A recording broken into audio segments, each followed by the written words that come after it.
Hi guys, my name is Sophia and today I'm going to show you how to create a very basic acrylic landscape painting. So the materials you're going to need today are your painting surface. You can either use a canvas, a gesso board, or canvas paper or acrylic paper. This is what the packaging looks like. They're pretty much the same thing. These are really cool because you can get a pad of it for like $7, so it's less than $1 a sheet. Today I think I'm going to be using the canvas paper. You'll need a pencil, eraser, various paintbrushes of different sizes. A palette knife is always useful but not necessary. A palette itself, I just use a piece of glass because the acrylic peels off really easily after it. You can also use a paper plate or a plastic palette or whatever you can find in your house really. You'll need a paper towel or cloth. I'm using a reusable paper towel.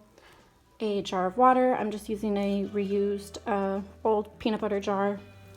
And of course your paints in various colors. Really all you need is white, red, blue, and yellow, and you can mix any color from there. Another option is to use artist tape. I'm going to tape around the edges so when I peel it off at the end I'll have a nice clean frame. Best tape to use is definitely artist tape. I'm going to use this labeling tape because it's nice and thin. Really just any sort of tape that's not too tacky so that it doesn't peel off the paper when you're done. So now I'm taping the edges, making sure that they're all straight and even and line up all the way to the edge. So now we're ready to start our sketch. So I'm going to start with a horizon line straight across the paper, starting about 1/3 of the way up.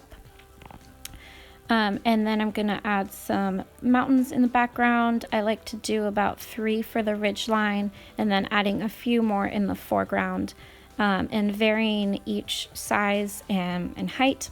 And then I'm going to add the ridge line. So I'm pretty much just doing a squiggly line starting from the very peak of the mountains coming down and try to vary them so that they're not all uniform.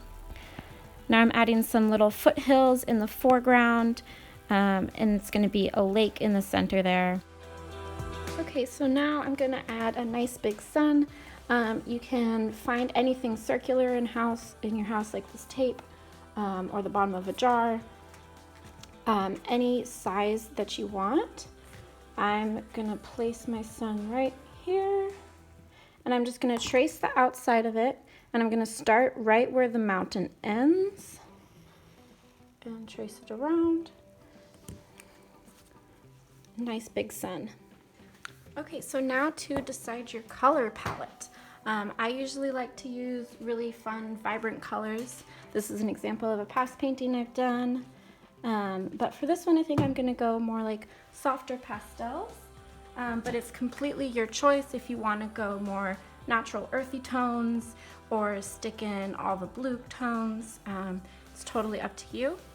Also, what you can do if you're nervous about picking colors is kind of sketch out on a separate piece of paper and either use colored pencils or a little bit of paint swabs to test what colors look good together. Also, if you're curious about color theory, you can check out color mixing tutorials, read about color theory, or of course contact any staff. So when doing your color study, you don't have to fill in the whole thing. I'm just doing little pieces to see what looks good together. I'm also keeping in mind that I don't have that many colored pencil colors, so I'll probably be mixing slightly different paint tones. And I didn't like that purple, so I went over it in blue. And now I'm pretty happy with these. Time to start painting, yay! So I'm going to start with one side of the mountains, and I'm going to do a lighter shade of that color for the mountains in the background. I'm going to choose a different color for the other side of the mountains, still doing a lighter shade of that color for the mountains in the background. And I didn't like that pink, so I kind of went over it in a different shade of pink. And then to do the foothills in the foreground, choosing darker colors for the ones farther back. And I kind of added a few more foothills in there than from my sketch. And now for the sky, I'm doing a nice lavender. It was too dark at first, so I went over it with a lighter color. And I'm choosing a nice metallic gold for the sun and reflecting that onto the water just with a few lines. and the sun took a few layers to get that metallic to really pop. Now I'm outlining the mountains with a darker purple and a really thin brush. So I didn't really like how the gold outline of the foothills turned out, so I kind of just went over it and tried to match the colors behind it. But I didn't get the color matching that close, so I ended up just going over the colors entirely, which is totally fine if you decide that you don't like any colors and you want to go over it. Acrylic is really easy to paint over. And then I just outlined the foothills in a darker green, similar to how I outlined the mountains. And then I kind of just touched up the water reflections. And now for my favorite part, peeling off the tape. I think it's so satisfying seeing that nice crisp line come out, and then you have a really clean, beautiful border around your artwork.